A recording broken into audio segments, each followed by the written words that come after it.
Elles pensaient que leurs longues et magnifiques chevelures leur reviendraient en triple, mais c'était tout le contraire. Elles restaient chauves. Le roi se leva et cria avec colère. « Où sont vos cheveux ?» Les jeunes filles furent choquées. Elles touchèrent leur tête.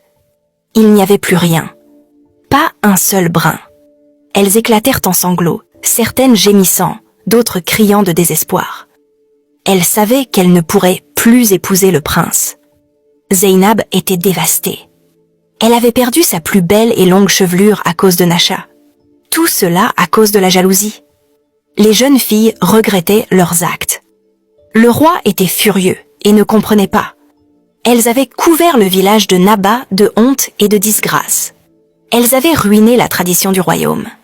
Les invités royaux, venus de loin pour admirer les fameuses chevelures des jeunes filles de Naba, les regardaient désormais avec dégoût. Ce pourquoi ils étaient revenus n'existait plus. Tous quittèrent la cérémonie, furieux.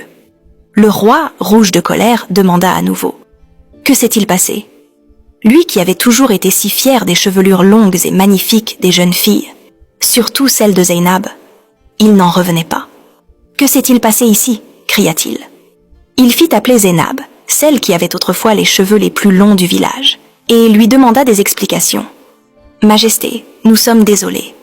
Dans notre désir d'être choisie comme la jeune fille aux cheveux les plus longs et les plus beaux, celle qui devait épouser le prince, nous avons laissé la jalousie et la compétition prendre le dessus. Jeune fille, explique clairement, et arrête de parler en parabole, cria le roi. Zeynab raconta alors au roi comment Nasha les avait trompés, comment elle avait pris leurs cheveux. Le roi, troublé, demanda « Comment aurait-elle pu leur enlever leurs cheveux? C'est impossible. Aurait-elle des pouvoirs magiques ?» Il ordonna à ses gardes d'aller chercher Nasha immédiatement. Ils la trouvèrent dans son salon, juste au moment où elle s'apprêtait à fuir le village. Elle fut arrêtée et ramenée devant le roi.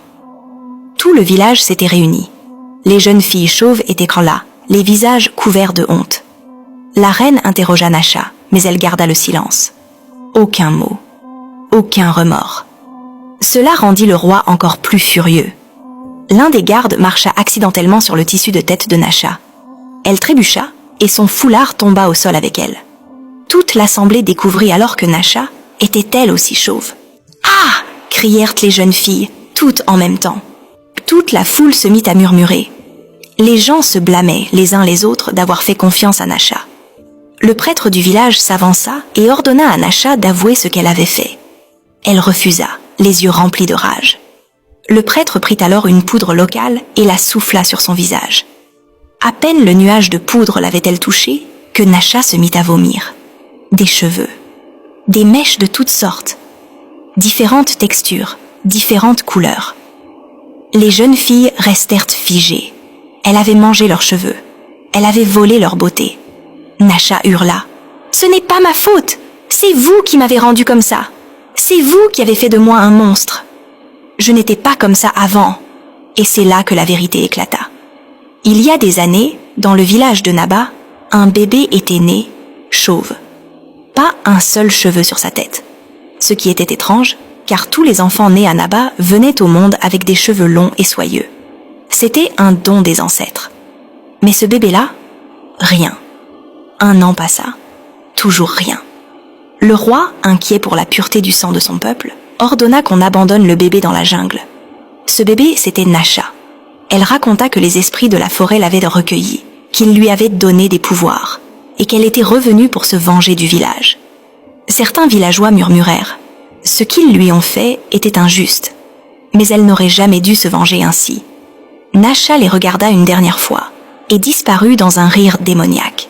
Les jeunes filles baissèrent les yeux. Autour d'elles, leurs cheveux vomis au sol. C'était fini. Leurs longues chevelures étaient perdues pour toujours. Et avec elles, tous leurs rêves. Elles ne pourraient plus jamais prétendre au titre d'épouse du prince. Et c'est ainsi que Hadja, la seule fille du village qui avait refusé d'aller chez Nasha, celle aux cheveux les plus courts, devint la fille avec les cheveux les plus longs, malgré leur petite taille. Elle épousa le prince, car elle était la seule à encore avoir des cheveux. Les autres, elles restèrent chauves, pour toujours.